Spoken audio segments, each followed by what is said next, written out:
गोपी जाना वाला भाई वरधारी।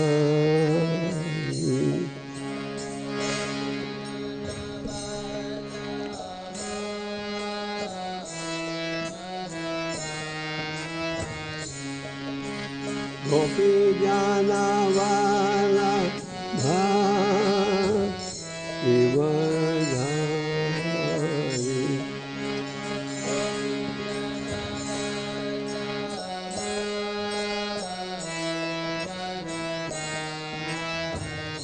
जय राम राम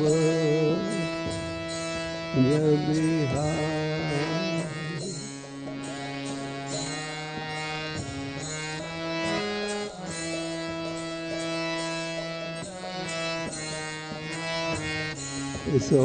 यशोदानंदन जय जनराम।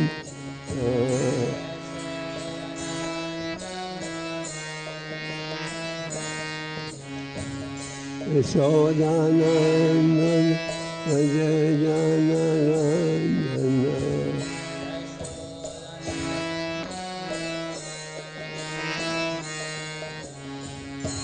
यमुना तीर बनचारी।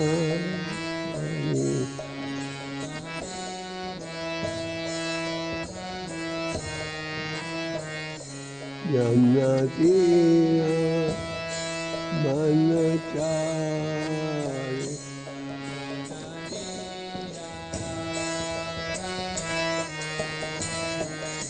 जय राम राम जय बिहारी।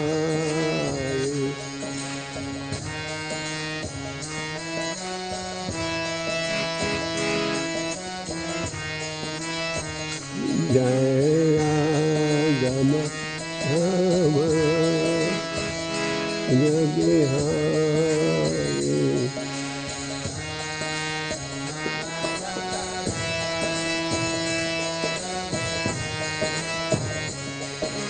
गोपी जाना वाला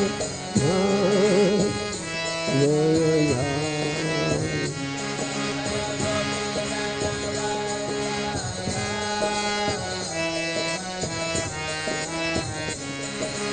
गोपी जाना वाला वरधारी।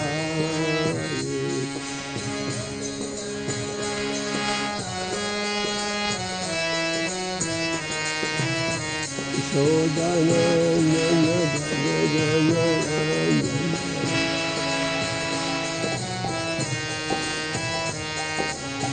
यशोदानंदन जय जनरंजन।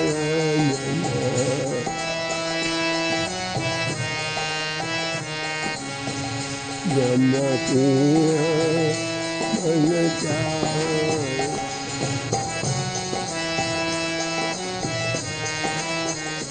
जय राम राम जय बिहारी।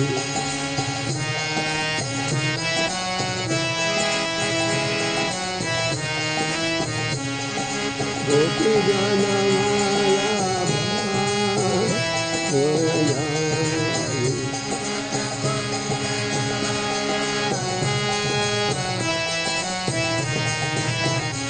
यशोदानंदन जय जनरंजन।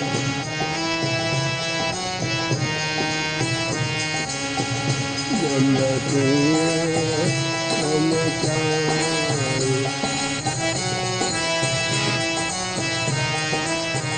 यमुना तीर बनचारी।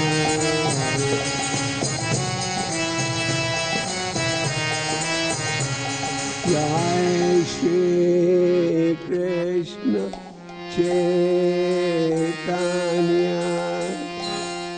प्रभु नित्यानंद।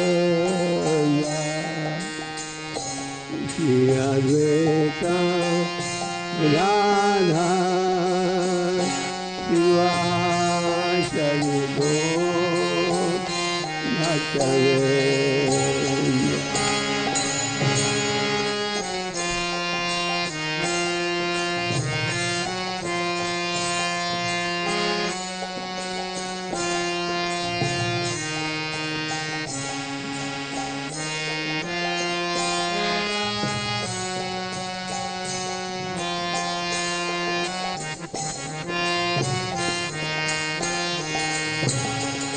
जय श्री कृष्ण चैतन्य प्रभु नित्यानंद श्री अद्वैत राधा शिवासदि गौर भक्तवृंद।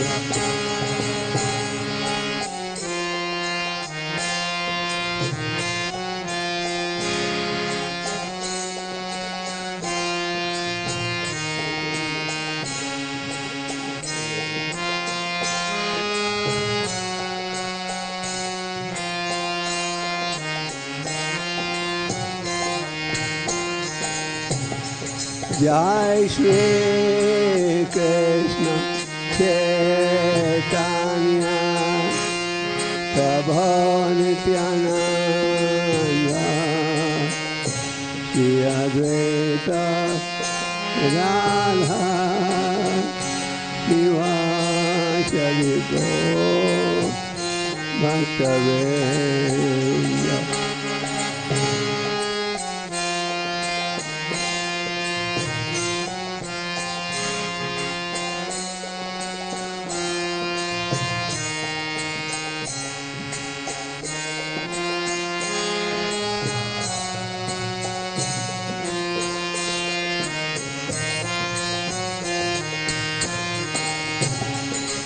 Hare Krishna, Krishna, Krishna Krishna, Hare Hare, Hare Rama, Rama Rama, Hare Hare.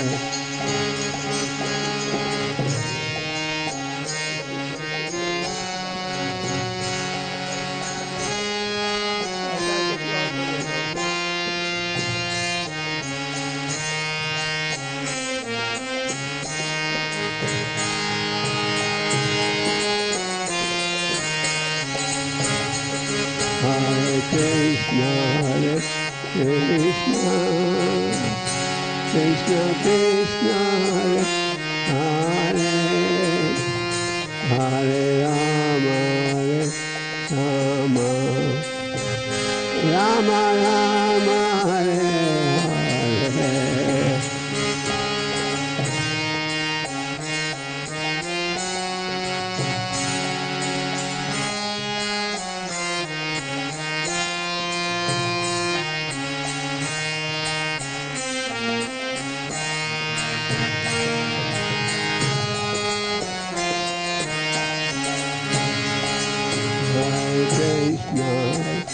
Krishna, Krishna Krishna, Hare Hare, Hare Rama, Rama Rama, Hare Hare.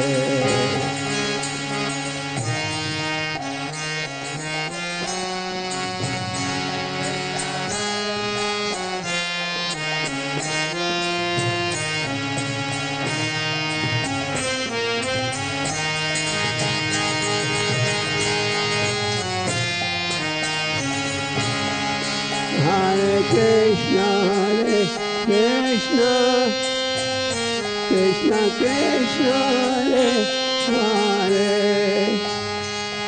Hare Rama, Rama Rama, Hare Hare.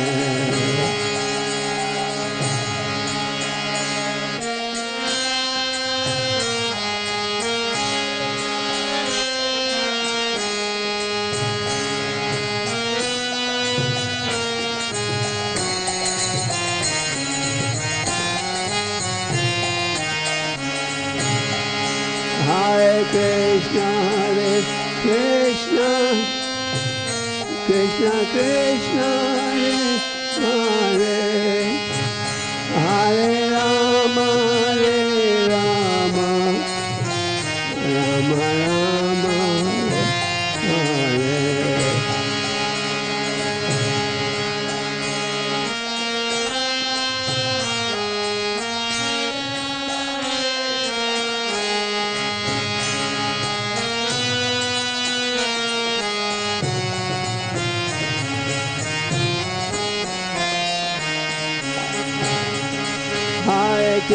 Krishna, Hare Krishna, Krishna Krishna, Hare Hare, Hare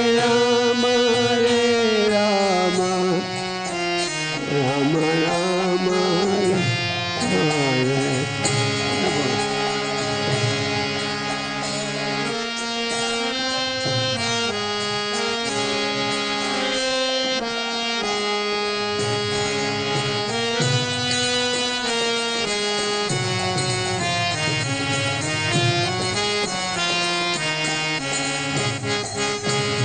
Krishna, Krishna, Krishna Krishna, Hare Hare, Rama, Rama, Rama Rama, Hare Hare.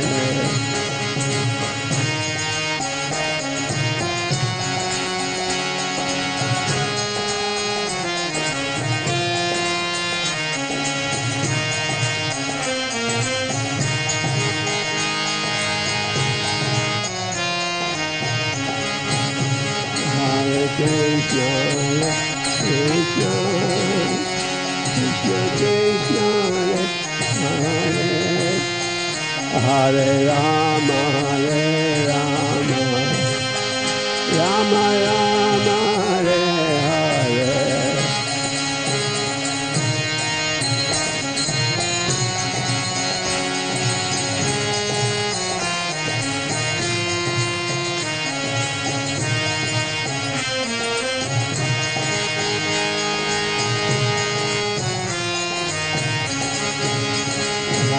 Krishna, Krishna, Krishna Krishna, Hare Hare, Hare Rama, Rama, Rama Rama, Hare Hare.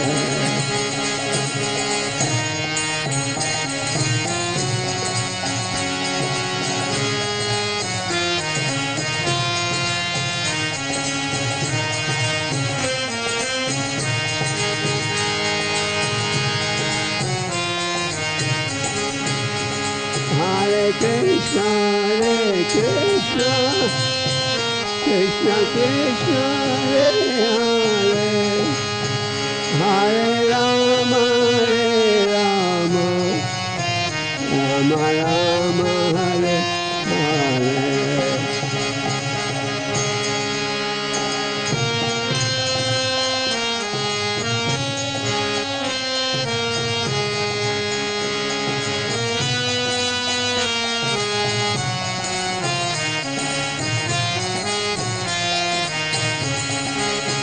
Hare Krishna, Krishna, Krishna Krishna, Hare Hare, Hare Rama, Rama, Rama Rama, Hare Hare.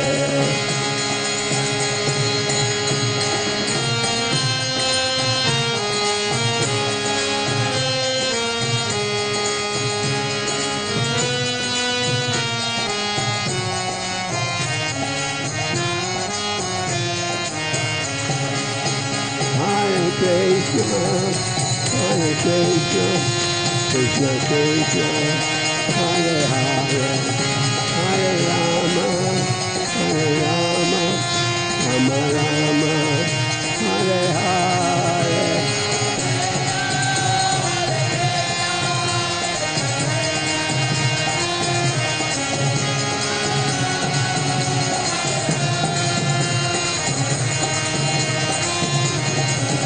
Jai Prabhupada, Prabhupada, Prabhupada, Prabhupada.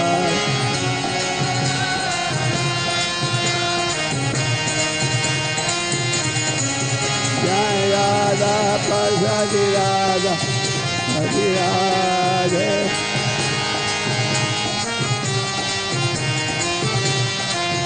Jai Bhakti Vinod, Bhakti Vinod, Bhakti Vinod, Jai Bhakti Vinod.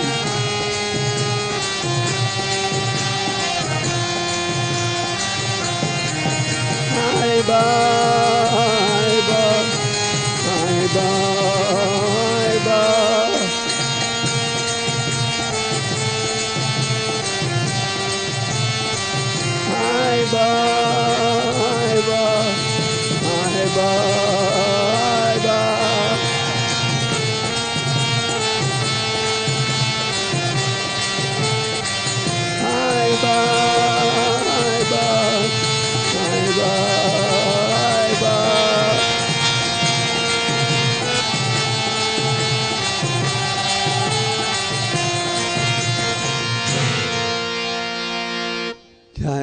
Vishnupada Paramahansa Parivajagacharya Asatar Sadashri Srimad in Divine Geshala Abhichandra Bhaktivedanta Swami Srila Prabhupada Maharaj Ki Jai Om Vishnu Divine Geshala Bhakti Siddhanta Saraswati Goswami Maharaj Ki Jai Om Vishnu Divine Geshala Gaur Kishore Das Babaji Maharaj Ki Jai Om Vishnupada Paramahansa Parivajagacharya Divine Geshala Sachinanda Thakur Bhakti Vinod Ki Srila Bhakti Vinod Thakur Tirobhavati Ki Gadadhar Pandit Tirobhavati Ki.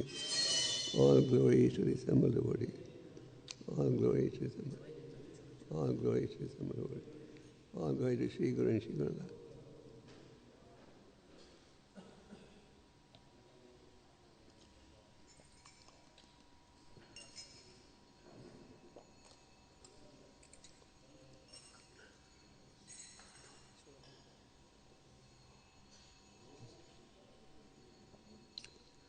बोलने वाले को भी mask पहनना पड़ता है। जीता मीता बोलने वाले को भी मास्क पहनना है, तो बोला नहीं जाएगा। तो सबको 6 फुट दूर बैठना है और एक दूसरे से कितने फुट दूर? हाँ, एक दूसरे से कितनी दूर? तो मापो, ठीक है सबका।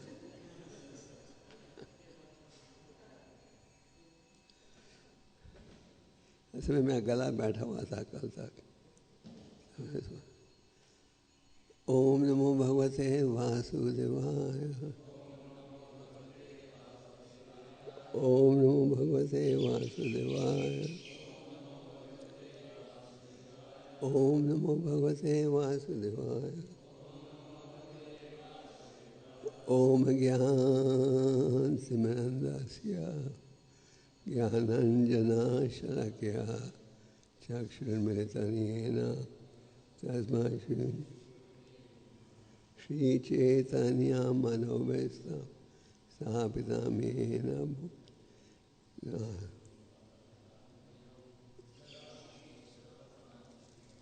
वन्देऽहं श्रीगुरु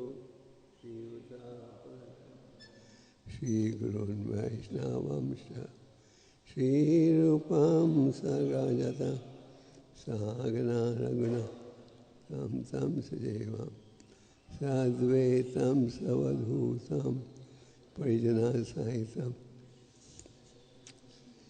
श्रीराधा कृष्ण पदां सहगना ललिता श्रीविशाखा।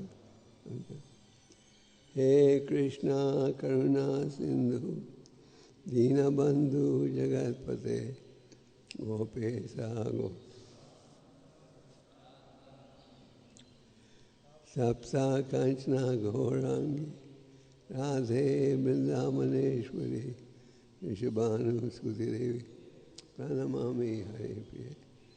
वाञ्छा कल्पतरुभ्यश्च कृपा सिन्धुभ्येव च पतितानां पावनेभ्यो वैष्णवेभ्यो नमो नमः।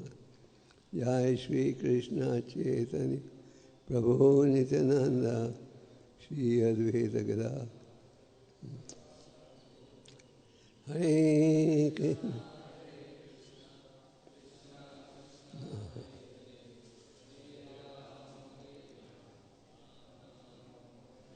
तो जैसे आप जानते हो, आज बहुत ही शुभ दिन है। महान संत भक्ति विनोद ठाकुर जी का तिरुभाव और साथ में गदाधर पंडित जी का तिरुभाव। तो पहले हम भक्ति विनोद ठाकुर जी का प्रणाम मंत्र का उच्चारण कर सकते हैं। नमो भक्ति विनोदाय सचिनंद नामने गौर शक्ति स्वरूपाय रूपनुगव्रायते। I offer my respectful obeisances unto Sachinanda Bhakti Vinod, who is transcendental energy of Chaitanya Mahaprabhu, He is a strict follower of the Goswamis headed by Srila Rupa. तो कहा जा रहा है कि हम भक्तिनाथ ठाकुर को प्रणाम करते हैं जो आपके बड़े ऊंचे कोटि के वैष्णव हैं और जो रूपा गोस्वामी की शिक्षा के आधार पर प्रचार कर रहे हैं। भक्ति विनोद ठाकुर जी के विषय में बहुत कुछ है कहने के लिए। एक ग्रंथ प्रकाशित हुआ था जिसका नाम था द सेवंथ गोस्वामी, जिसमें कहा गया था वृंदावन के 6 गोस्वामी थे और 7वें गोस्वामी कौन है? भक्ति विनोद ठाकुर। चैतन्य महाप्रभु जी के अप्रकट होने के पश्चात जो उनका पवित्र सिद्धांत था वो गलत हाथों में आ गया था और लोग कृष्ण भक्ति भगवान के नाम पर सहाजापन प्रकट कर रहे थे और सहाजापन व्यवहार में लड़कियों के साथ खेलना और हिंदू समाज में वैष्णव का स्थान इतना गिर गया था कि कोई अपने आप को वैष्णव बुलाने से शर्माता था। अगर किसी को बोलो तो वैष्णव हो क्या, वो सोचेगा ये तो हम नीची जाति के हैं। इसलिए तो भक्ति तो वैष्णव सिद्धांत का समाज में स्थान बहुत गिर गया था। भक्ति विनोद ठाकुर प्रकट हुए थे 1838 में और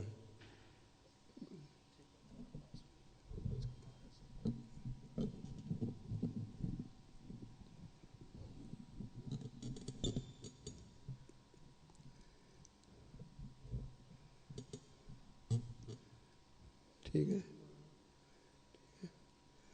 तो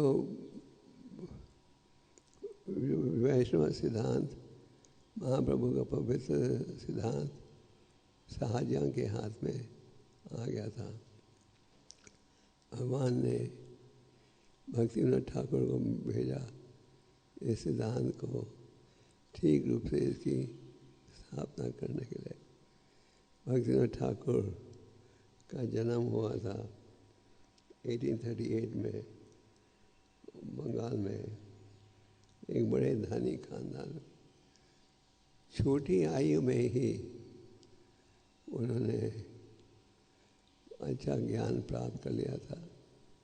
अनेक भाषाओं में उनका ज्ञान बढ़ गया था और उन्होंने क्योंकि धनी खानदान में जन्म लिया था इसलिए उन्हें अच्छे पाठशालाओं से शिक्षा प्राप्त हुई थी और छोटी आयु में ही अंग्रेजी उर्दू ये सब भाषाएं सीख ली थी। भक्ति विनोद ठाकुर छोटी भाषा अंग्रेजी भाषा में बोलते थे और उन्होंने अंग्रेजी सरकार में उन्हें डिस्ट्रिक्ट मैजिस्ट्रेट की जिम्मेदारी की नौकरी मिली।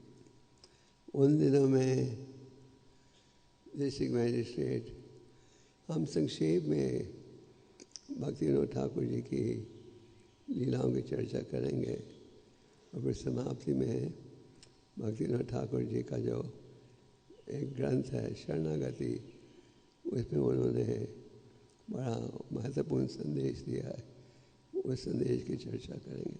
आपको सुनाई दे रहा है कि मैं जोर से बोलूं? सुनाई दे रहा है? मैं गया तो बिल्कुल बैठ गया था। सुनाई दे रहा है? तो उन दिनों में अंग्रेज सरकार का राज्य था और सबसे ऊंचा पद जो भारतीयों को मिलता था वो था डिस्ट्रिक्ट मैजिस्ट्रेट। भक्ति विनोद ठाकुर बहुत मेहनती थे और उन्हें ये पद प्राप्त हुआ था और उन्होंने अपने जीवन में लगभग 100 ग्रंथों की रचना की। अंग्रेजी भाषा में, बांग्ला भाषा में, उड़िया भाषा में और अनेक भाषाओं में। और उन्होंने चैतन्य महाप्रभु जी का जो शुद्ध संदेश था उसकी स्थापना की। क्योंकि वो बहुत पढ़े लिखे थे, उन्होंने बाइबल को भी अच्छी तरह पढ़ लिया था और उन्होंने एक ग्रंथ लिखा था जिसमें उन्होंने बाइबल के 10 कमांडमेंट्स की चर्चा की थी। और जब वो ग्रंथ प्रकाशित हुआ तो कई बड़े अंग्रेज, क्योंकि उन दिनों में अंग्रेज़ों का राज्य था, ने कहा if we want to study the Bible we should first read this book। Bhaktinath Thakur ने बाइबल के कोटेशन को लेकर भगवतम की दृष्टि से समझाया। उन दिनों में अंग्रेज़ों का ये प्रोपेगेंडा था, ये भारतीय लिटरेचर है, इसका कोई वैल्यू नहीं है, हमारे पूरी अलमारी की किताबें भारत के एक ग्रंथ के बराबर है।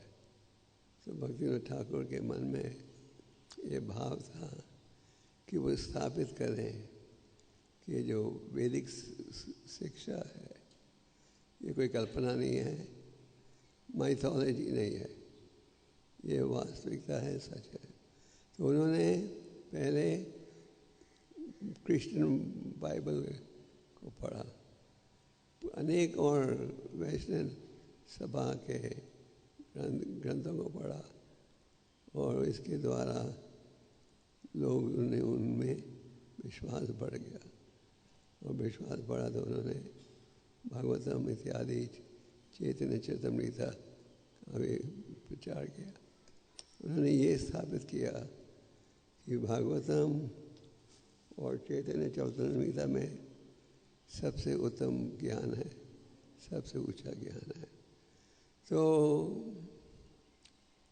भक्तिनाथ ठाकुर, जैसे हमने कहा अभी, ब्रिटिश सरकार के समय वो बन गए थे डिस्ट्रिक्ट मैजिस्ट्रेट। और डिस्ट्रिक्ट मैजिस्ट्रेट में उनका क्या काम था? उनका काम था जज का। जैसे आज भी भारत में, क्योंकि वो ब्रिटिश सिस्टम है, तो आज भी हर शहर में मैजिस्ट्रेट होते हैं, तो वही पोजीशन थी भक्तिनाथ ठाकुर की। और मैजिस्ट्रेट के रूप में वो इतने तेज थे कि जो केस एक अंग्रेज वकील को 6 घंटे लगते थे सुनकर समाप्त करने में, उन्हें 5 मिनट लगते थे। तो एक दिन में 30 से 35 कोर्ट के केस भक्तिनाथ ठाकुर सुनकर निर्णय दे देते थे, जिसके कारण जो दूसरे वकील हैं उनके हृदय में ईर्ष्या हुई। उन्होंने देखा कि ये इतना तेज है, हमें लगता है 6 घंटे केस करने में, ये 5 मिनट में केस को निपटा देता है।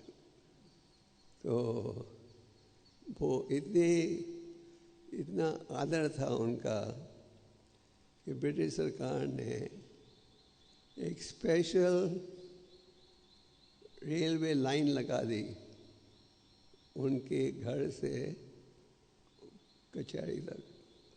जैसे आपने देखा होगा नवद्वीप जाओ तो भक्तिनाथ ठाकुर के आगे वो लाइन जाती हैं, उन्होंने स्पेशल रेलवे लाइन लगा दी कि ये जल्दी जा सके। भक्तिनाथ ठाकुर पूरा समय अपना भगवान की सेवा में लगा रहे थे। जैसे हमने कहा, उन्होंने लगभग 100 ग्रंथों की रचना की और सुबह से रात तक जुड़े रहते थे भगवान की सेवा में। उदाहरण के लिए अगर आप उनका शेड्यूल सुनोगे तो आप में ये प्रेरणा आनी चाहिए हम भी इसी प्रकार के शेड्यूल करें। पिछले इतवार को हमने भागवतम क्लास दी थी, जिसके तात्पर्य में प्रभुपाद जी कह रहे थे भक्त को सुबह के 5 बजे से लेकर रात के 10 बजे तक क्या करना चाहिए? सेवा करना चाहिए। भागवतम तो हम लोग भूल गए। तो भक्तिनाथ ठाकुर का उदाहरण देखो, तो उन्होंने भी ये उदाहरण दिया। उदाहरण के लिए 8 से 10 रात को 2 घंटे विश्राम करते थे। जाते थे कोर्ट, कचहरी से आते थे, 2 घंटा विश्राम बस, 8 से 10। फिर रात के 10 बजे से सुबह के 4 बजे तक ग्रंथों को लिखते थे। प्रभुपाद भी यही करते थे। प्रभुपाद जी अक्सर 9, साढ़े 9 विश्राम करते थे, फिर 12 बजे 1 बजे जाकर सुबह 5-6 बजे तक अनुवाद करते थे, फिर प्रभुपाद वॉक के लिए जाते थे। तो भक्तिनाथ ठाकुर 10 बजे से रात के 4 बजे तक, सुबह के 4 बजे तक लिखते थे। 4 से 4:30 विश्राम करते थे। आप लोग को लिखना चाहिए, आप लोग को प्रयास करना चाहिए इस शेड्यूल की नकल करने के लिए। नहीं, ये सबसे अच्छा प्रेजेंट होगा भक्तिनाथ ठाकुर जी के लिए। तो 4 से 4:30 विश्राम करते थे। 4:30 से 7 जापा करते थे।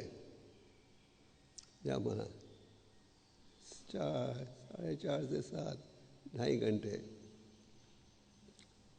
फिर 7 से 7:30 लोगों को पत्र लिखते थे, क्योंकि आजकल तो आपके पास डिक्टाफोन, कंप्यूटर सब है।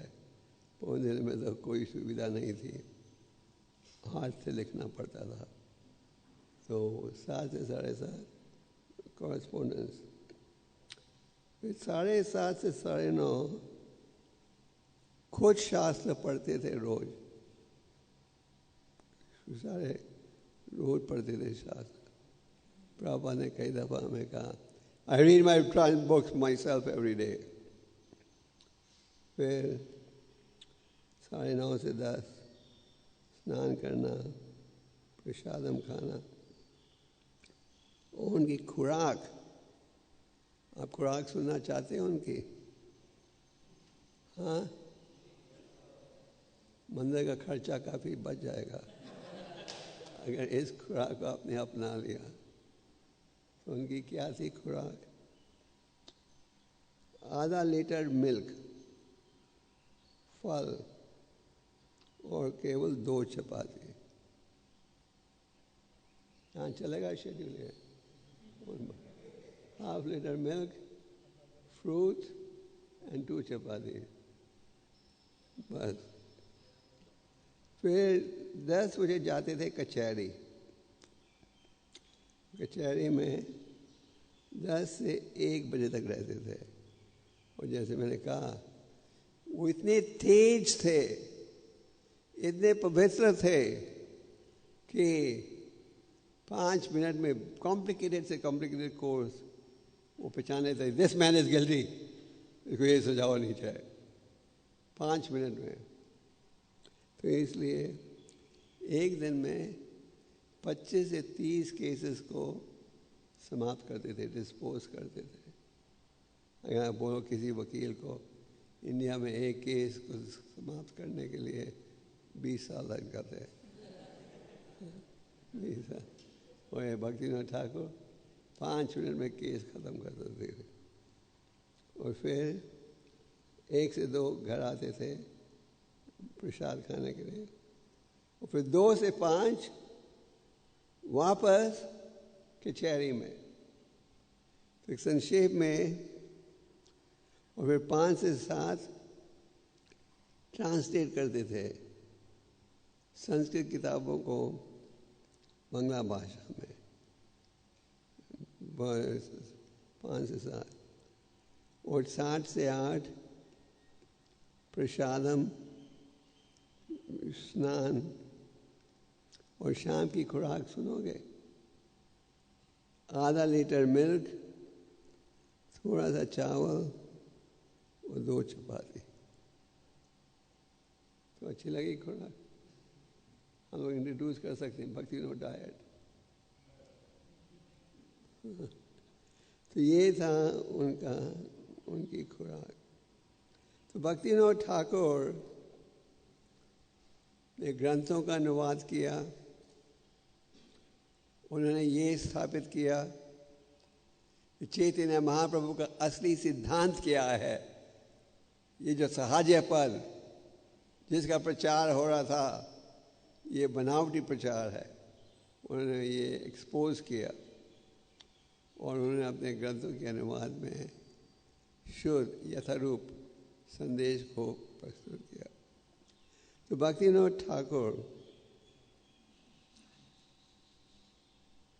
ने ये भी उनकी भविष्यवाणी थी कि भविष्य में एक महारथी आएगा। कौन? महारथी मतलब कि जो कि चमत्कार कर सकता है। ये महारथी होगा जो कि हरि नाम को दुनिया के कोने कोने में ले जाएगा। चैतन्य महाप्रभु जी की भविष्यवाणी थी, पृथ्वी ते आते जाते नगर निगाम सर्वदा प्रचार होना। भगवान की भविष्यवाणी थी कि विश्व के कोने कोने में हरि नाम पहुँचेगा। तो हमारे आचार्यों को पूरा विश्वास था कि ये भविष्यवाणी सत्य निकलेगी इस समय के साथ। तो भक्तिविनोद ठाकुर की भविष्यवाणी थी, एक महारथी आएगा जो विश्व के हर कोने में हरि नाम को पहुँचाएगा। और दूसरी भविष्यवाणी थी कि विश्व के कोने कोने में, फ्रांस, अमेरिका, रशिया, जापान, हर देश में वैष्णव भक्त हों। क्या कर रहे हो तुम लोग? वैष्णव भक्त होंगे जहाँ की हरि नाम का उच्चारण होगा। और मायापुर धाम में सारे विश्व से लोग आएंगे बांग्ला भक्तों के साथ मिलकर हरि नाम का कीर्तन करने। ये थी संक्षेप में भक्तिविनोद ठाकुर की भविष्यवाणी। भक्तिविनोद ठाकुर जब अंग्रेजी सरकार के राज्य में थे तो सरकार ने उन्हें कई कठिन कार्य भी दिए। उदाहरण के लिए एक जिम्मेदारी उनको सौंपी थी जगन्नाथपुरी मंदिर का ठीक निर्माण करने के लिए। आज भी सरकार शासन करती है जगन्नाथपुरी मंदिर का। तो जो राजा था उड़ीसा का, उसने चापलूसी करके 84,000 रुपीज़ मंदिर के खजाने से चुरा लिया था। जब ठाकुर भक्तिविनोद को पता लगा 84,000 रुपये राजा ने गोलमाल कर दिया है, तो उसने उनको सजा दी, तुम भरो ये, भोग लगाओ भगवान का, इस वैल्यू के बदले में। तो जो राजा था उसने बड़ा अपमान महसूस किया, मेरी ऐसी बेइज्जती हो गई।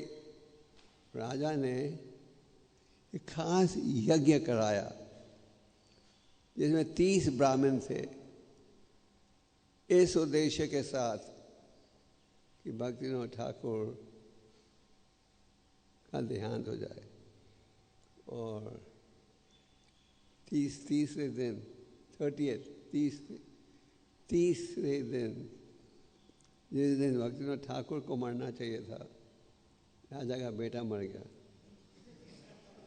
राजा ने यज्ञ किया था क्योंकि भक्तिनाथ ठाकुर ने उन्हें, राजा को चोरी करते पकड़ा। तो ठाकुर भक्तिनाथ के समय जगन्नाथपुरी मंदिर में जो कमियां थी, भोग ठीक समय नहीं लगना, भगवान के वस्त्र ठीक नहीं पहनाने, जो भी कमियां थी वो सब सुधार दिया। एक और योगी था वहाँ जो अपने आप को महाविष्णु का अवतार मानता था। इस विषसेना, इस ढोंगी का के दो साथी थे, शिव जी और ब्रह्मा जी। तो इन्होंने उसने कहा मैं महाविष्णु, ये शिव है, ये शिवा और कौन, ब्रह्मा। तो ये जो महाविष्णु था अनेक प्रकार की हरकतें कर रहा था। उदाहरण के लिए लोगों की पत्नियों के साथ गलत काम, लोगों की बेटियों बहनों के साथ गलत काम, और जो अंग्रेज थे वो भी इससे खुश नहीं थे, क्योंकि इसका उद्देश्य ये था मैंने अंग्रेजों को भारत से निकाल देना है और मैं फिर भारत का राज्य करूँगा। तो बहुत लोगों ने शिकायत की, ये हमारी बेटी के साथ, बहन के साथ, बेटी पत्नी के साथ गलत काम कर रहे हैं। तो भक्तिनाथ ठाकुर को ब्रिटिश सरकार ने भेजा हुआ, क्योंकि वो रेवोल्यूशन शुरू कर रहा था ब्रिटिश सरकार के अगेंस्ट। भक्तिनाथ ठाकुर को पता था कि हिंदू सिपाही इसे डरते हैं, तो अपने साथ 100 मुसलमान सिपाहियों को ले आए और वो गए इस विषसेना, इसके जंगल में इसका स्थान था। तो उन्होंने कहा केदारनाथ दादा, इसी लीला के 3-4 अलग अलग वर्जन हैं, depends which book you're reading. So Thakur Bhaktinath पहुंचे उसकी कुटिया में और अपने साथ मुसलमान सिपाहियों को ले आए थे, क्योंकि उन्हें पता था कोई हिंदू सिपाही हाथ नहीं लगाएगा। तो महाविष्णु ने कहा मुझे पता है तुम क्यों आए हो, तुम जानते नहीं मैं कौन हूँ। मैं हूँ महाविष्णु और मेरा उद्देश्य ये है अंग्रेजों को यहाँ से निकाल देना और फिर मैं शासन करूँगा। और तो भक्तिनाथ ठाकुर ने कहा, उसने कहा मैं हूँ महाविष्णु, ये है शिवा, ये है। तो ठाकुर भक्तिनाथ ने कहा अगर तुम महाविष्णु हो तो तुम जगन्नाथपुरी मंदिर में क्यों नहीं निवास करते, यहाँ जंगल में क्यों निवास कर रहे हो। और उसने कहा जगन्नाथपुरी का मंदिर, वो मंदिर थोड़ी है, वो तो लकड़ी की मूर्ति है, भगवान थोड़ी है। असली भगवान हूँ मैं इधर। और उसने बेइज्जती की। जब भक्तिनाथ ठाकुर ने सुना कि उसने कहा वो लकड़ी की मूर्ति, लकड़ी है मूर्ति थोड़ी है, उन्होंने कहा गिरफ्तार कर लो। वो मुस्लिम सिपाहियों को इसलिए लाए क्योंकि उन्हें पता था वो हिंदू सिपाही उन्हें गिरफ्तार नहीं करेगा। तो उन्हें पकड़कर ले गए कचहरी और 14 दिन के लिए, कई जगह 14-15 दिन के लिए ये केस का हियरिंग हुआ। वो हियरिंग भी भक्तिनाथ ठाकुर ने की। इसका इतना प्रभाव था, लाखों शिष्य थे, रोज बड़ा बड़ा मोर्चा होता था, छोड़ दो हमारे गुरु को। और उन्हें गिरफ्तार करने के पश्चात भक्तिनाथ ठाकुर के जो बच्चे थे सब बीमार हो गए। भक्तिनाथ ठाकुर के 10 बेटे थे और जिनमें चौथे नंबर पर थे भक्ति सिद्धांत जी। तो भक्तिनाथ ठाकुर ने कहा इसे गिरफ्तार करके इनको ले गए। हालांकि लोगों ने बड़ा बड़ा मोर्चा किया, छोड़ दो ये भगवान है। और उनकी पत्नी और बच्चों ने भी कहा, बच्चे सब बीमार हो गए। पत्नी और बच्चों ने कहा हमें छुड़ा दो, इसे छोड़ दो, क्योंकि आपने भगवान को गिरफ्तार किया है और हाँ हम मरने वाले हैं, बच्चे मरने वाले हैं। भक्तिनाथ ठाकुर ने कहा मरने दो उन्हें, जो सच्चाई है उसकी स्थापना होनी चाहिए। तो 14 दिन के बाद जिस दिन भक्तिनाथ ठाकुर ने अपना जजमेंट देना था, उस दिन उनका पूरा दायां साइड पैरालाइज हो गया। बिल्कुल हाथ नहीं हिल रहा था, पैर नहीं हिल रहा था। पर जब भी वो डिटरमिन थे निर्णय लेने के लिए, और उन्होंने बड़ी कठिनाई से अपना निर्णय दिया, जिसमें भोगी योगी को सजा दी थी। जब ये भोगी योगी को सजा कोर्ट के बाहर ले जा रहे थे, एक ब्रिटिश वकील ने पढ़ा था कि ये जो योगी हैं ये अपनी ताकत रखते हैं अपने सीके में। तो उन्होंने आकर पीछे से सीका काट दिया और 2 हफ्ते बाद इस योगी ने क्या किया, आत्महत्या कर ली। और सब समझ गए भक्तिनाथ ठाकुर ने जो किया सच किया। एक पेड़ था जहाँ लोग मानते थे यहाँ भूत है, और ये पेड़ की पूजा करते थे तो ये सोचते थे उनकी सब इच्छाएं पूरी हो जाएंगी।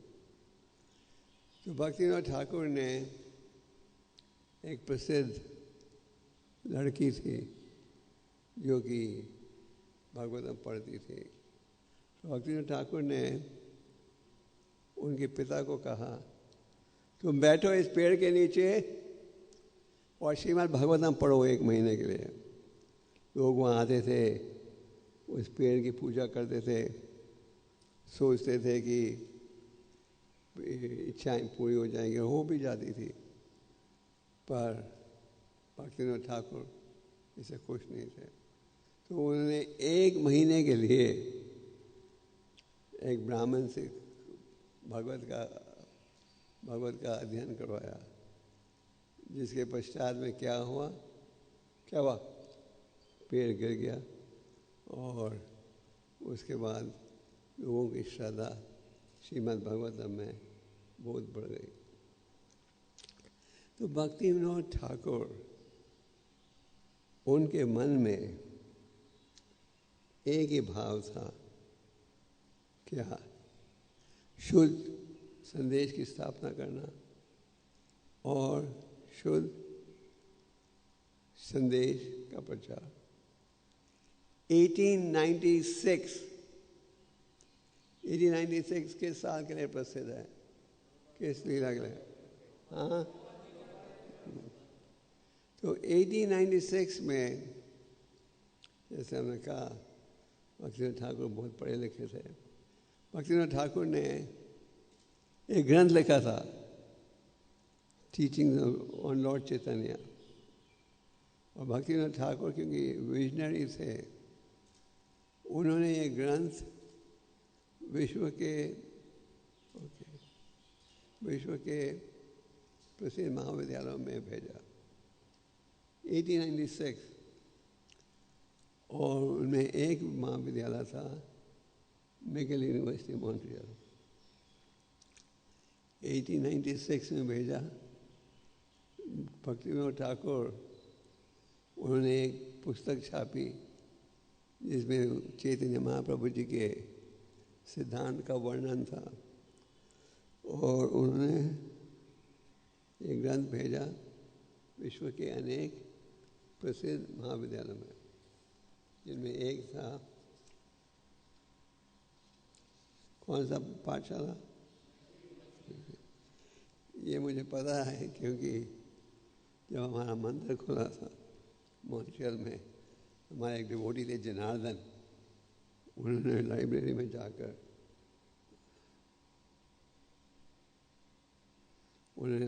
जाकर वो ग्रंथ को प्राप्त किया था। तो भक्तिनाथ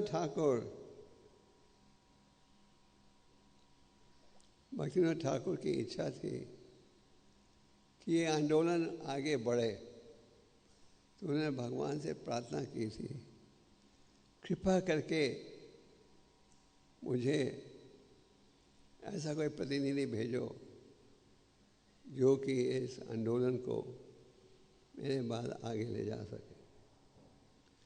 उनकी इच्छा थी विष्णु की किरण उनके घर में प्रकट हो, रे ऑफ विष्णु। तो इस प्रार्थना के उत्तर में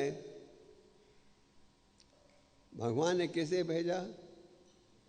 भक्ति सिद्धांत सरस्वती ठाकुर। जब ठाकुर भक्तिनाथ मैजिस्ट्रेट थे तो उन दिनों में मैजिस्ट्रेट के घर के आगे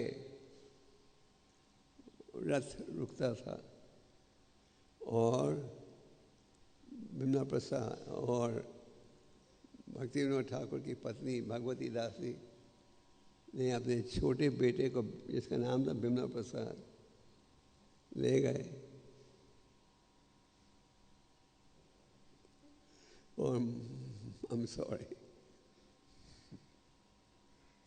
छोटा बाल था।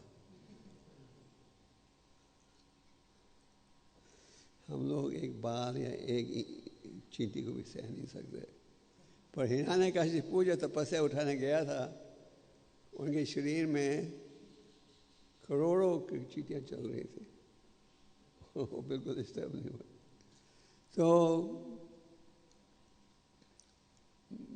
बिमला प्रसाद की माता ने बेटे को रखा जगन्नाथ जी के चरणों में, और जब रखा था तो एक हार जगन्नाथ जी के हाथों से कहाँ गिर गया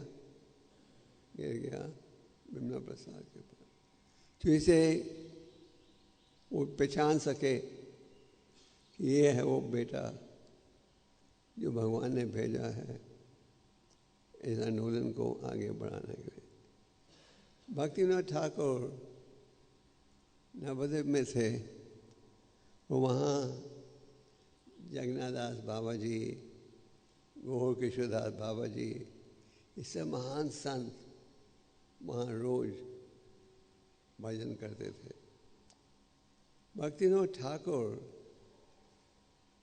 ये स्वीकार नहीं कर पाए कि जो नवद्वीप धाम है ये महाप्रभु का जन्म का स्थान है। उन्होंने ऐसे सोचा, ये शायद तो सिर्फ 100 साल पुराना है नवद्वीप, और महाप्रभु प्रकट हुए थे 500 साल पहले। तो कैसे संभव है कि महाप्रभु का जन्म का स्थान ये नवद्वीप है? लोगों ने व्यापार की दृष्टि से उसे ये बना दिया, ये महाप्रभु का जन्म का स्थान, इसी बहाने ज़्यादा लोग आएंगे, ज़्यादा चंदा आएगा। तो पहले उन्होंने अंग्रेजी सरकार से विनती की थी, मैं ट्रांसफ़र करो कृष्णनगर। अंग्रेजी सरकार ने नहीं, हम तुम नहीं जा सकते। फिर मैंने त्याग पत्र दे रहा हूँ, फिर उन्होंने जाने दिया। तो छुट्टी वाले दिन भक्तिनाथ ठाकुर सारे उस इलाके के मैप्स को देखते थे और देखते थे कौन सा स्थान है। उन्होंने अंदाज़ा लगा लिया था कि इस स्थान में होना चाहिए। तो वो गए, उस स्थान में मुसलमान लोग रह रहे थे।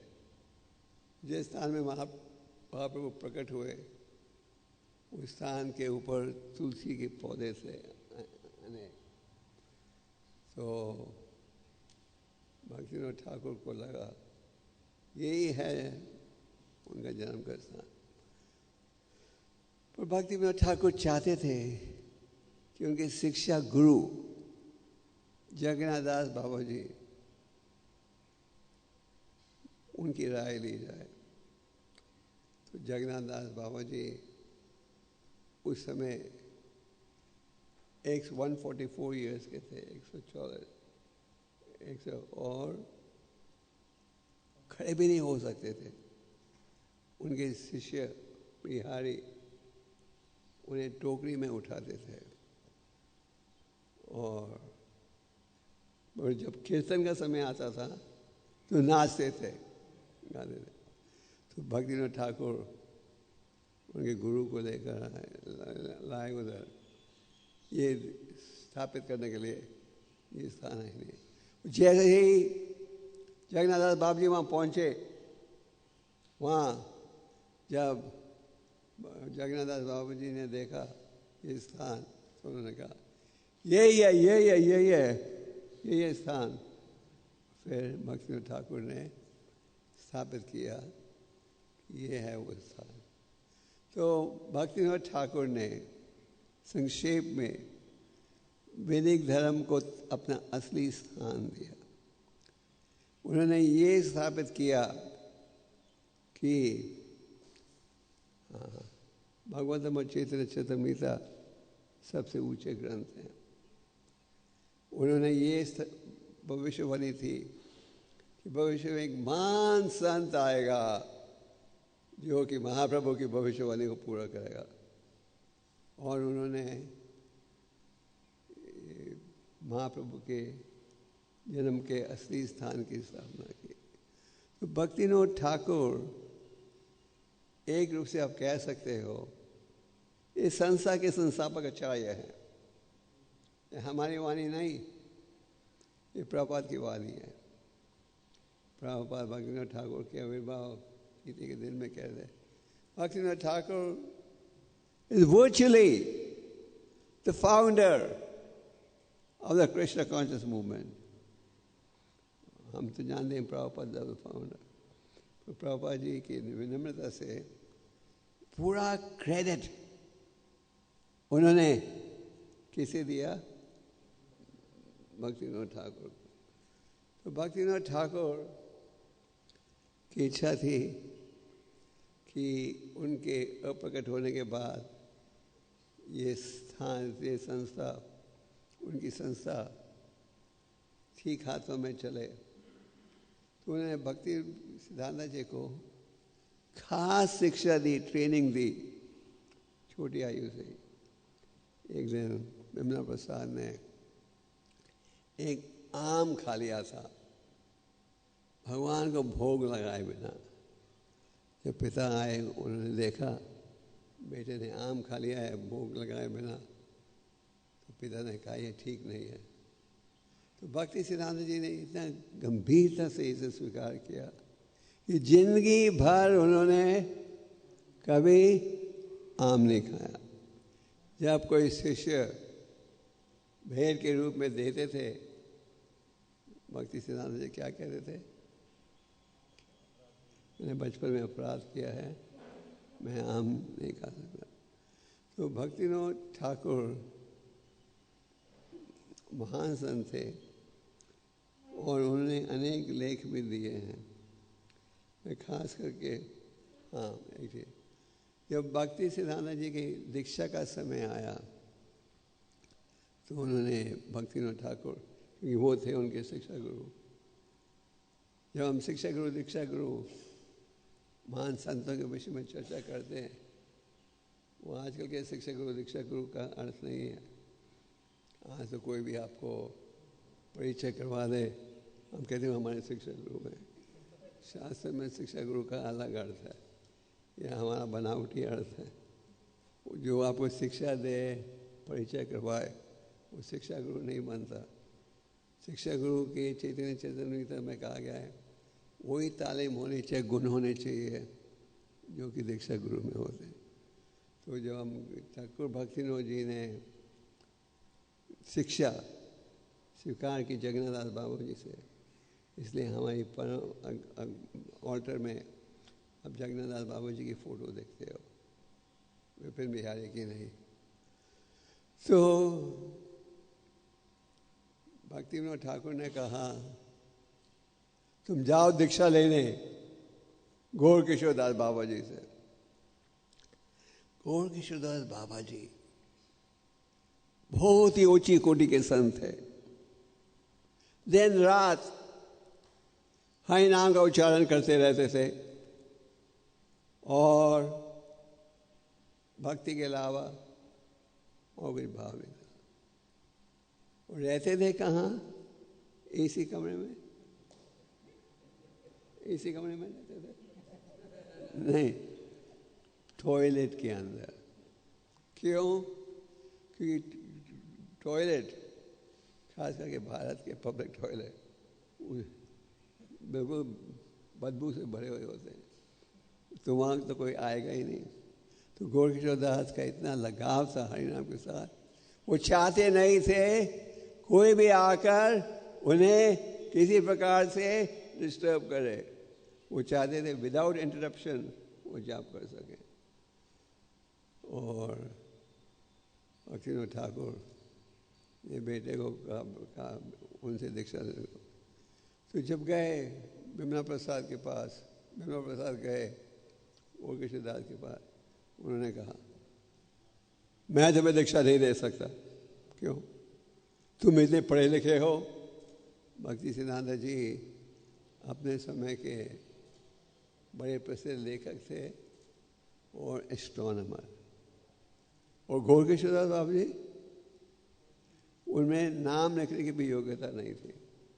तो उन्होंने कहा तुम इतने पढ़े लिखे हो, मैं अनपढ़ हो, मैं कैसे तुम्हें शिक्षा दे सकूं?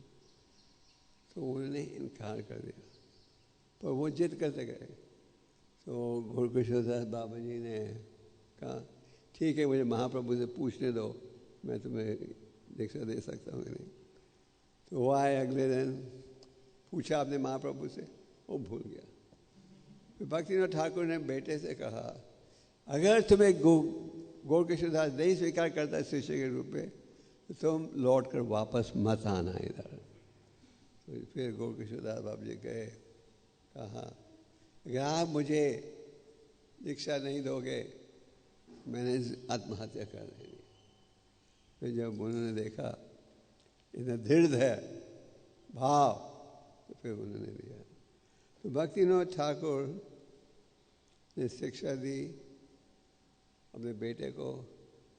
उनको छोटी आयु में एक खुरमा ब्राह्म शालिग्राम दिया था पूजा करने के लिए, और उनकी भविष्यवाणी थी जो बोल बैठे हैं कि एक संत प्रकट होगा क्योंकि हरिनाम का वो प्रचार करेगा, वो थे ईश्वर प्रभुपाद। तो भक्तिविनोद ठाकुर जी ने अनेक रचनाएं भी लिखी हैं। मैं खास करके उनकी एक ग्रंथ है शरणागति। शरणागति का अर्थ क्या है? To surrender.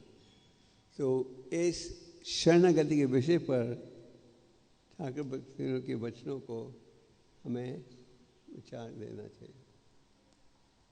You should always absorb your mind in attentively chanting Krishna's glories. वो कहते हैं सबसे पहले तुम अपने मन को लीन रखो, absorb yourself। किस विषय में? ध्यान पूर्वक हरि नाम का उच्चारण करो। वो कहते हैं मन के द्वारा निरंतर भगवान का स्मरण करो। ये कह रहे हैं भक्तिविनोद ठाकुर। परफॉर्मिंग कृष्णा's कीर्तन you will give mastery over the mind।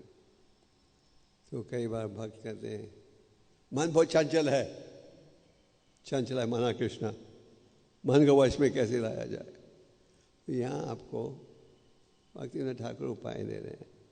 क्या कह रहे हैं? कृष्णा का कीर्तन करोगे तो मन को वश में ला सकोगे। जैसे भगवद गीता में भगवान कहते हैं भक्तियों की विधियों के पालन से मन को वश में ला सकते हो। तो चंचल मन वश में आ सकता है ठाकुर भक्तिविनोद के शब्दों में किस माध्यम से? कृष्णा का कीर्तन करके। इसलिए कहा जाता है chanting is most important.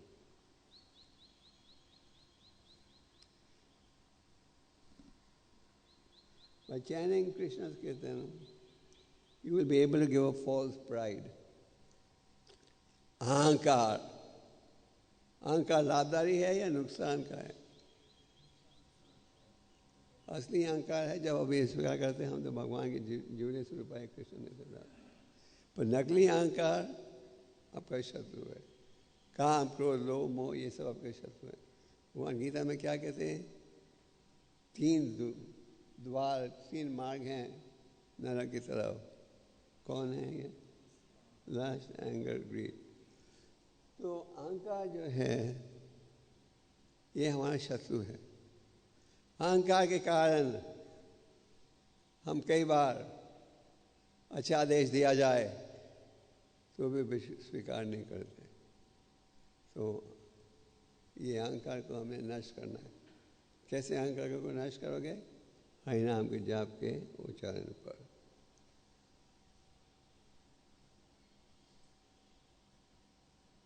Always think yourself to be worthless, destitute, lower and more humble than straw in the street।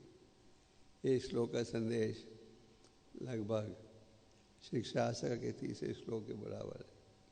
यहाँ कहा जा रहा है हमें अपने आप को ये सोचो कि आप वर्थलेस हो, निकम्मे हो, कोई कदर नहीं आपकी, गधे जैसे हो।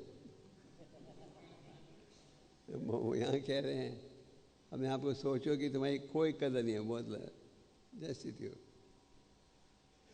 तो ये सोचना तो बड़ा उत्तम भाव है।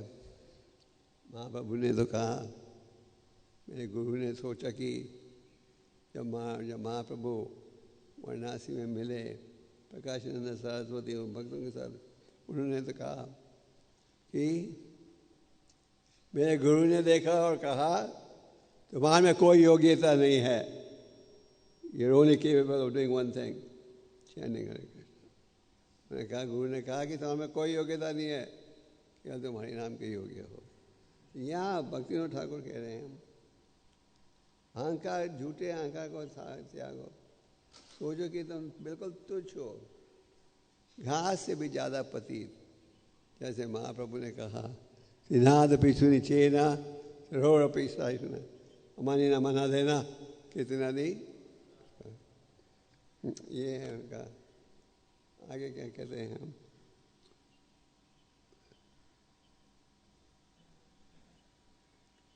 Practice forgiveness like the tree। पीछे लाइट है। Practice forgiveness like the tree। क्षमा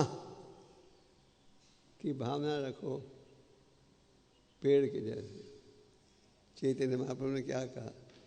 अगर आप चाहते हो, ठीक है, अगर आप चाहते हो कि हरि नाम, ठीक है, हरि नाम का जाप सदा हो, तो अपने आप को पेड़ से भी ज़्यादा पतित मानो। सो यहाँ ये कह रहे हैं क्या? Think yourself you are destitute, lower than the straw in the street।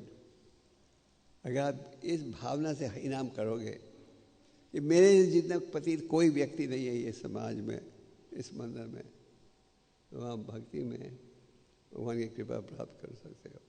अगर हम सोच रहे हैं मैं सबसे प्रसिद्ध भक्त हूँ इस मंदिर में, सिर्फ लोगों का मूर्खपन है, वो मुझे पहचान नहीं पा रहे, तो हम ज़्यादा आगे नहीं बढ़ सके। भक्तिनाथ क्या कह रहे हैं?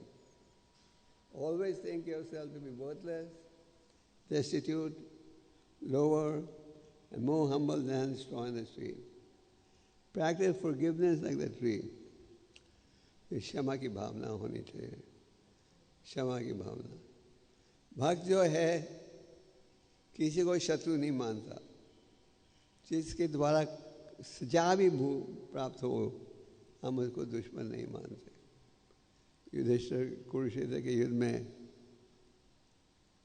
सब दुर्योधन के धृतराष्ट्र के रिश्तेदार मारे गए थे, और अगर युधिष्ठिर मरना चाहते तो उनको सजा दे सकते थे, उल्टा उन्होंने इतनी अच्छी सुविधा दी उन्हें कि वो सोचने लगे अब अंत में मैं राजा बन गया हूँ। तो भक्त में क्षमा की भावना होनी चाहिए, ये नहीं नेले पे देला तुमने ये किया तो इसे मैं ये करूँगा। यहाँ कह रहे हैं भक्तिनाथ ठाकुर, प्रैक्टिस फॉरगिवनेस, क्षमा की भावना रखो।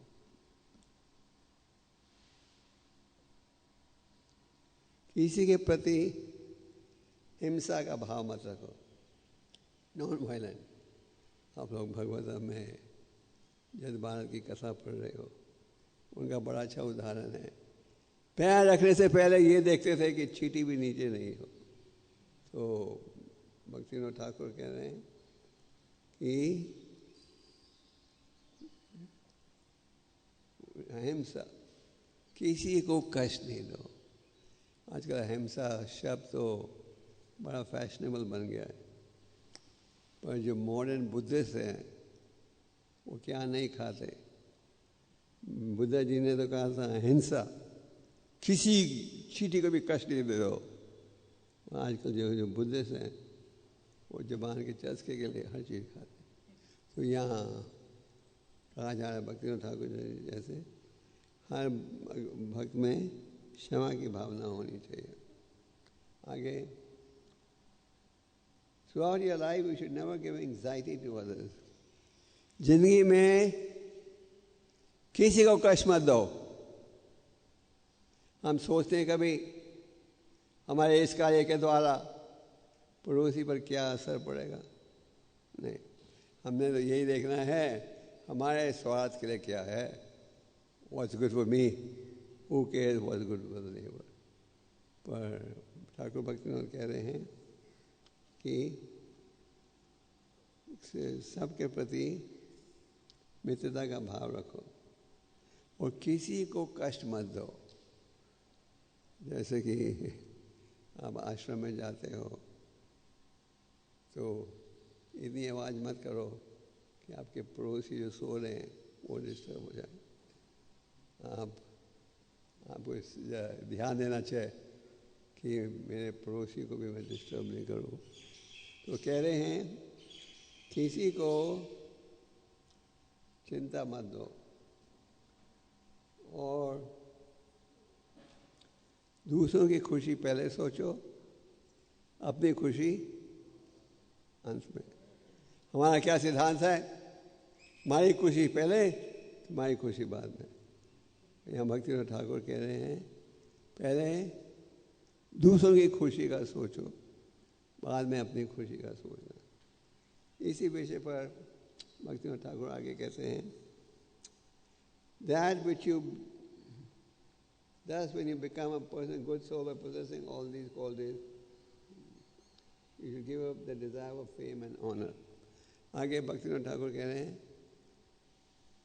नाम, प्रतिष्ठा, आदर, ये भावना छोड़ो। आप ये पहले ही सुन बैठे हो, हमें पूरा विश्वास है, पर क्योंकि यार भक्तिनाथ ठाकुर जी का चिरभक्ति का दिवस है, उनके लेख से ये महत्वपूर्ण संदेश मैं सुनना चाहे। तो भक्तिनाथ ठाकुर कहते हैं आदर नाम, फेम, ये भाव छोड़ो और हृदय को विनम्र बनाओ. Make your heart humble. You hear about this almost every day in the lecture. Humility is the key to spiritual advancement. So Thakur Bhaktivinoda is saying, make your heart humble. At the moment our heart is like a black stone, very proud, arrogant. पर Bhaktivinoda Thakur कह रहे हैं, हरि का नाम लोगे, हरि का नाम लेने से जो कड़क हृदय है वो विनम्र हो जाएगा.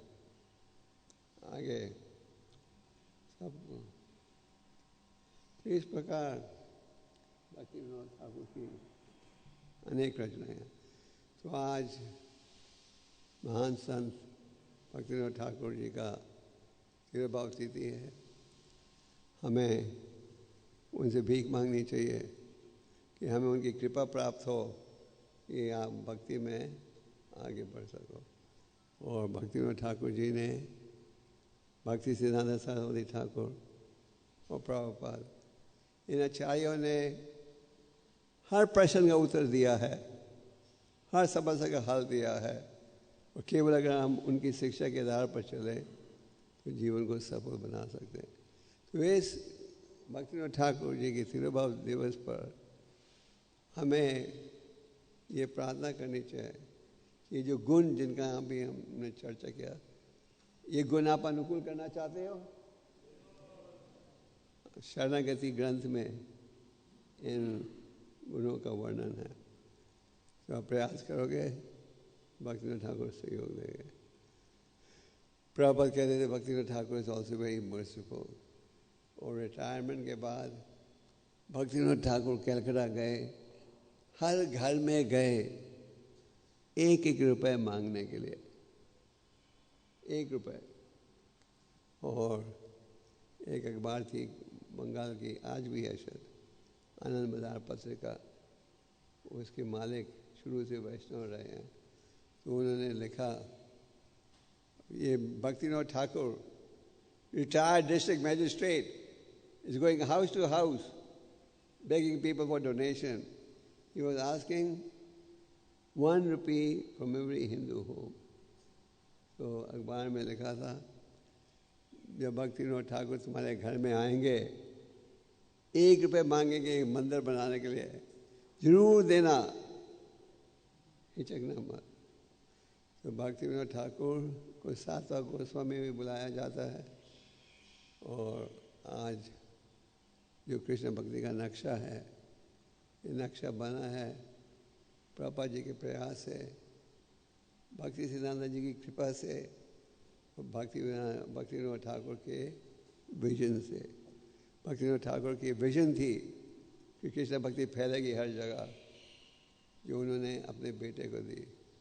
भक्ति सिद्धांत जी ने उस विजन को ट्रांसलेट किया और प्रभुपाद को आदेश दिया, जो हमने किया है इसे ले जाओ पश्चिम देश में. तो इन 3 महान संतों के अत्यंत प्रयास से आज ये कृष्ण भक्ति विदेशों में पहुंचा है, दुनिया के हर कोने में पहुंचा है. और जो व्यक्ति जीवन को सफल बनाना चाहे उन्हें इस शिक्षा का लाभ उठाना चाहिए. भक्तिविनोद ठाकुर की गौर प्रेमानंद.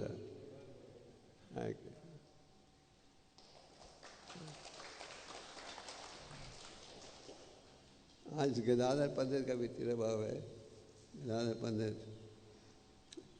कहा जाता है कि निमाई से 1 साल बड़े थे. और गदाधर पंडित हमेशा महाप्रभु के साथ रहते थे.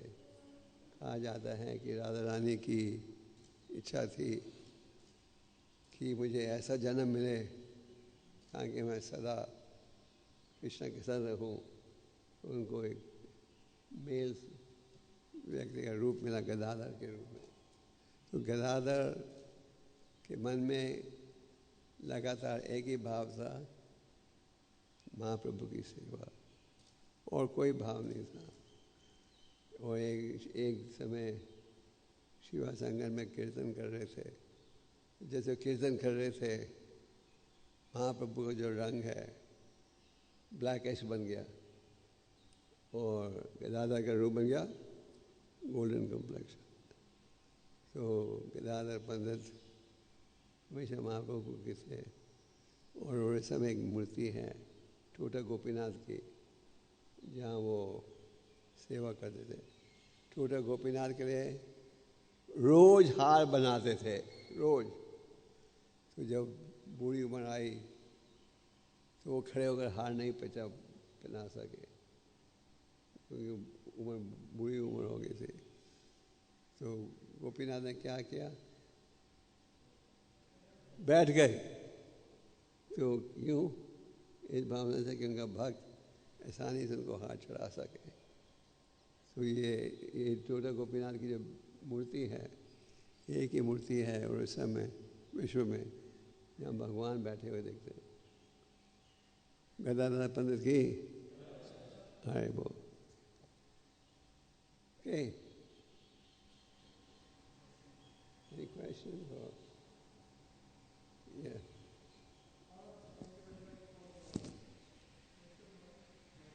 I took those two verses from Sharanagati, and I thought we should not just listen to Leela, listen to Bhakti Vinod's philosophy.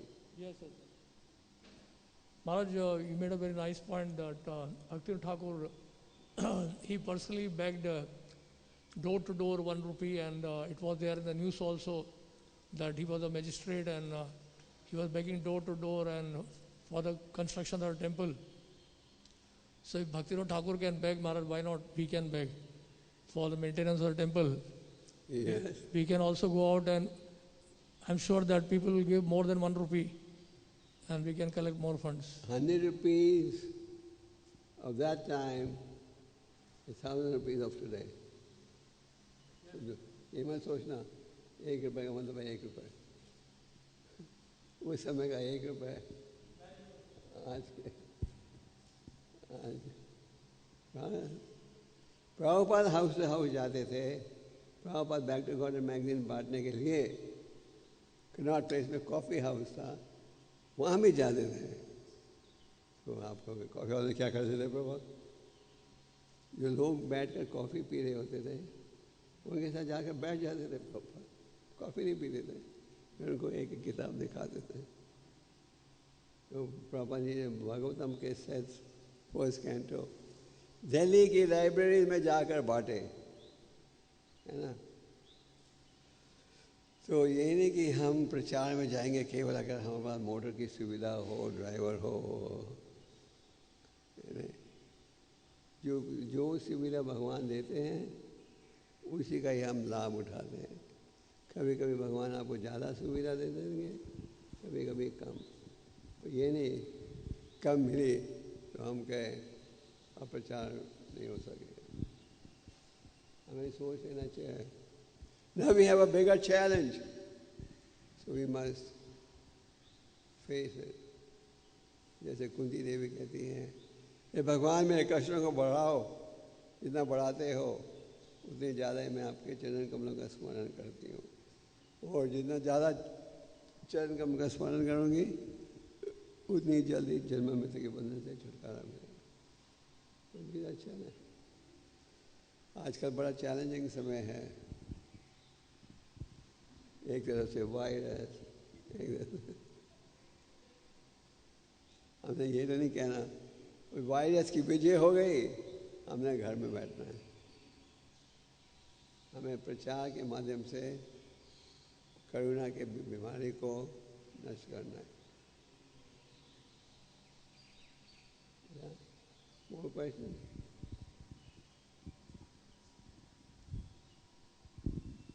हरे कृष्णा गुरु महाराज। गुरु महाराज, हम बाहर भौतिक संसार में देख रहे हैं कि बड़े बड़े सुपरस्टार्स, बड़े बड़े लोग, सेलिब्रिटीज़, बहुत प्रसिद्ध लोग भी सुसाइड कर रहे हैं। तो इस सुसाइड से बचने का क्या उपाय है? लोग सुसाइड क्यों कर रहे हैं? एक दिन हमने सोचा था हम बड़ा कलाकार बन जाएं, नाम कमा लें तो हम खुश हो जाएंगे। तो हम कलाकार भी बन गए, धन भी कमा लिया, फिर भी हम देख रहे हैं वही निराशा जो पहले थी। तो फिर हम मूर्ख का व्यक्ति के रूप में गलत काम करते हैं। सुसाइड करना महापाप है, चाहे आप खुश हो या नहीं।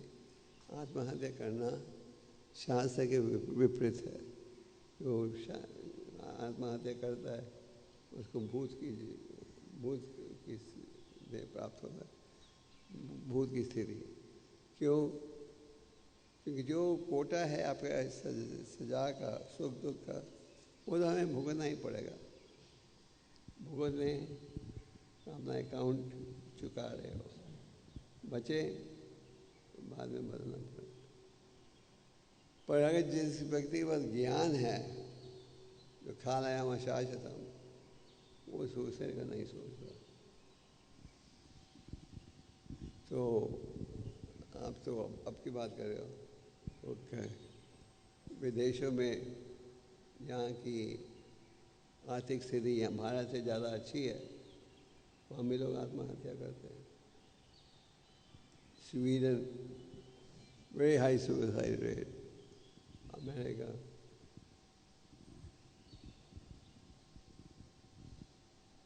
और कोई? हाँ जी।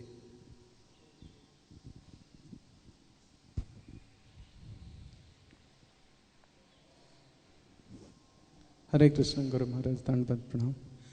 गुरु महाराज, जो गदाधर पंडित प्रतिदिन गोपीनाथ के लिए बहुत प्रेम से वो माला बनाते थे और उनको पहनाते थे, तो वो वृद्धावस्था के कारण तो नहीं पहना पाए। तो गदाधर पंडित जब वृद्धावस्था के कारण वो माला नहीं पहना पाए, तो वो टोटा गोपीनाथ जी बैठ गए उनके प्रेम को स्वीकार करने के लिए, भक्ति को स्वीकार करने। और वही टोटा गोपीनाथ जो गदाधर पंडित के प्रेम को स्वीकार किए, तो चैतन्य महाप्रभु उस विग्रह में प्रवेश किए। चैतन्य महाप्रभु उनका लीला में तो वो टोटा गोपीनाथ के अंदर ही प्रवेश किए। तो ये गदाधर पंडित और चैतन्य महाप्रभु का क्या ये था जिस कारण से गोपीनाथ दोनों ही भाव को स्वीकार किए? गोपीनाथ जी का पूरा इतिहास मैं नहीं जानता, पर इतना जानते हैं कि गदाधर पंडित वहाँ जाते थे सेवा में, और महाप्रभु ने भी अपने शरीर को कहा जाता है उस मूर्ति पर प्रकट किया, और गदाधर पंडित भी। पर क्यों किया? गदाधर कई सालों के लिए उस मूर्ति की सेवा कर रहे थे, और गदाधर महाप्रभु के लिए हार भी बना देते लोग। और any other question?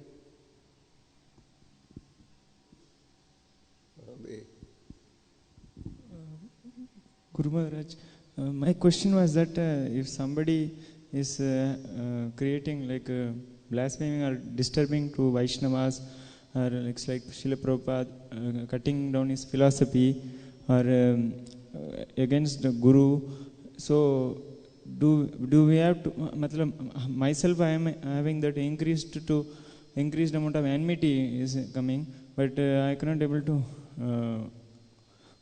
tackle that situation that time, like tackling with the philosophies. And so how can I overcome out of this enmity, as well as I can tackle the philosophy with them? I'm sorry. Explain what you said.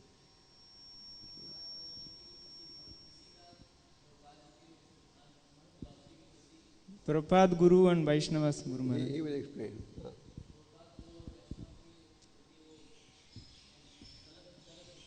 भावना है, तो इनके मन में उनके प्रति एनिमिटी है, तो उससे कैसे बचें? ओवरकम। किसी और के गलत विचार हैं प्रभुपाद और शास्त्र के प्रति, तो आप किससे बचो? वो संगत से या कैसे? संगत से बचना चाहते हैं, किससे? Don't go there. That's not good association. Don't go there. Enmity is increasing. Towards them. Yeah. Pray to Krishna that these people who are criticizing, they may stop it and become good devotees. Preach to them. बोलो उनको, तुम लोग बार बार गुरु साधु शास्त्र की निंदा करते हो, इससे आपकी भक्ति में नुकसान आएगा. Okay, what time is Pushpanjali? Okay, I'll stop now. Yes, you have a question? Huh? Okay. I have to go now. Hare Krishna Maharaj, there is a question from Gopi Bhav Prabhu. He called me and asked. He's not in the class? No, he is hearing the class in Nilachal Dham base. Online. So, where are the rest of the devotees? Online? All devotees. Okay, what's your question? Maharaj, Prabhuji is asking, ki just like you always feel the presence of Srila Prabhupada, in every action you consider how would Prabhupada feel if he would be watching me in a particular situation. So his question is, how can we feel your presence and your vision in every moment and situation of our life? What was the last line you said? How can we feel your presence in every situation of our life? And how would you feel? You chant the holy name, follow the standards, then you will always feel as the Guru is next to you. Prabhupada said, I never felt for a minute that my Guru wasn't with me. Prabhupada met his Guru only 4 or 5 times in his whole life. But he was mentally thinking, I'm going to do this to please the Guru. So that is important. Okay, we stop now.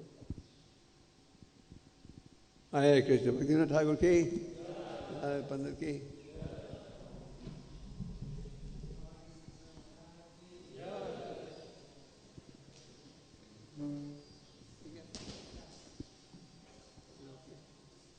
Can I do it here?